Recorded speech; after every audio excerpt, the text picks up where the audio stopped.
So President Biden announced a $3.3 billion investment from Microsoft in Wisconsin on Wednesday. This will create 2,300 new union construction jobs and 2,000 permanent jobs in Mount Pleasant, Wisconsin.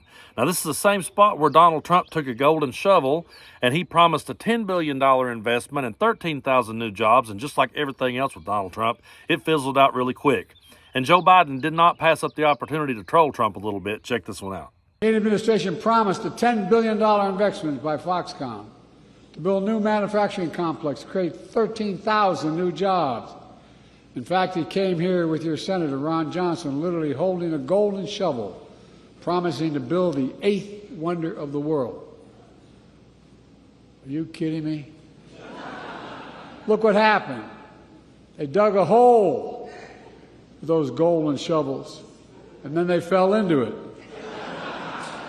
Look, they didn't shovel other dirt. They did shovel some dirt. 100 homes were bulldozed. They wasted hundreds of millions of dollars, your state and local tax dollars, to promise a project that never happened. Foxconn turned out to be just that, a con. Go figure. Now, I'm sure Donald Trump ain't happy about being trolled, and I know MAGA's pretty upset, but hey, they support the biggest troll ever. Donald Trump is the biggest troll ever, a guy who goes out and cosplays every time he has an event. You know, he went up there with his golden shovel, and he went to West Virginia with his hard hat, and he always cosplays and creates political theater and acts like he's this big, smart businessman that knows how to get things done, but he never followed through on any of his promises. Joe Biden has. So the logic I can't seem to understand here is that there are people who want Donald Trump to have another crack at it. So Donald Trump couldn't get these things done. He got voted out. President Biden has been getting these things done, and you want to give it back to the guy who couldn't get it done right the first time? It makes no sense to me whatsoever. But the funniest part of all of this is watching Fox News have to give a little credit to Joe Biden. Take a look at this clip. This new AI Microsoft thing, $3 billion, big job creators. That's in Racine. Isn't that the same town that Foxconn said, I don't know, 5-6 years ago, we're going to build a big plant, and they never did? Yes, and that was a huge Trump announcement back then, and he said that the factory was going to be the eighth wonder of the world, but then Foxconn decided to really scale back their plans, and the land is still available, so Microsoft is going in. It's going to be good for those people. All right, thank you. Yeah, it really is going to be good for those people, but Fox News had to find a way to say that Joe Biden was just doing this to rub salt in the wound and to troll Donald Trump. Take a look. I mean, he was in Wisconsin today at the site in 2018 where Trump planned for the Foxconn facility, which was going to bring a bunch of jobs to the area. Biden hosted his event today announcing a semiconductor or an AI facility with Microsoft there.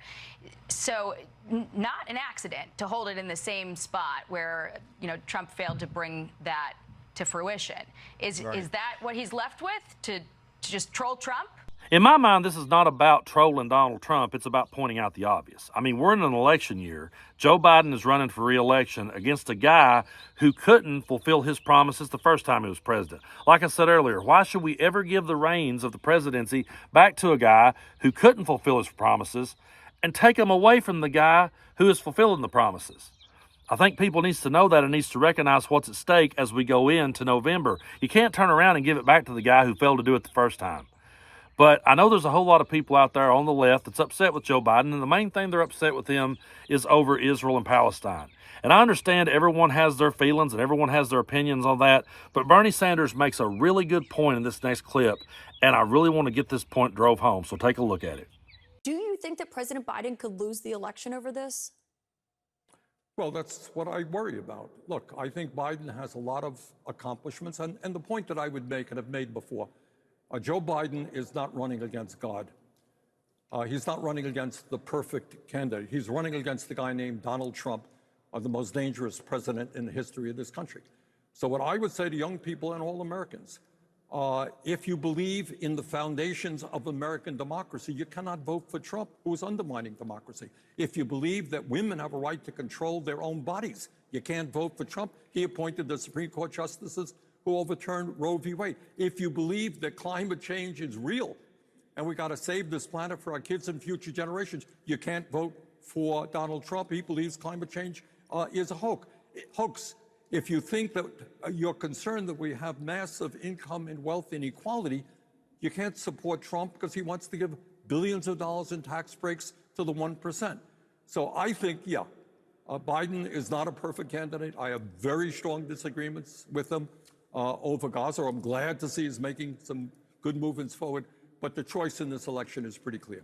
I think that clip right there needs to be played every day between now and the election. I think people needs to hear that at least once or twice a day, because we have to keep our eyes on the ball and we have to realize what's at stake.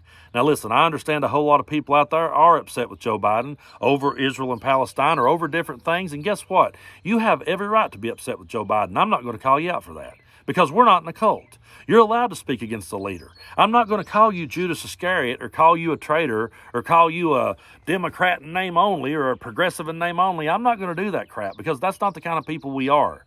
You have every right to call out Joe Biden when you disagree with him, and you should. But you should also realize what's at stake, and you should understand that reelecting Donald Trump is not going to magically cure the problem in Israel and Palestine, and it's going to create a whole lot of problems for us here at home.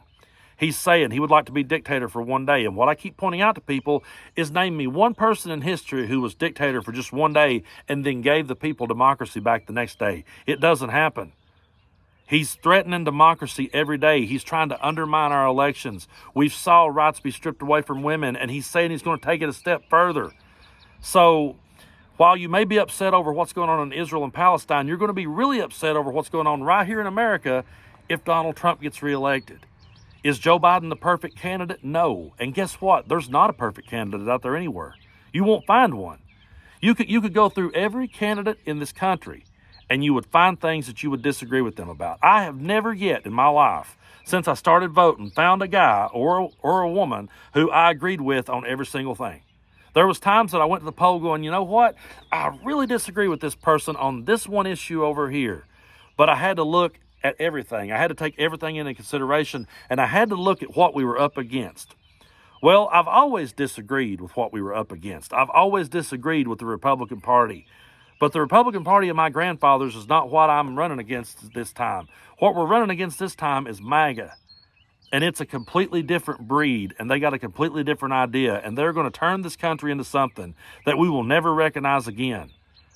So if you truly do love this country and you want to see democracy survive, there's only one clear choice, and that's Joe Biden.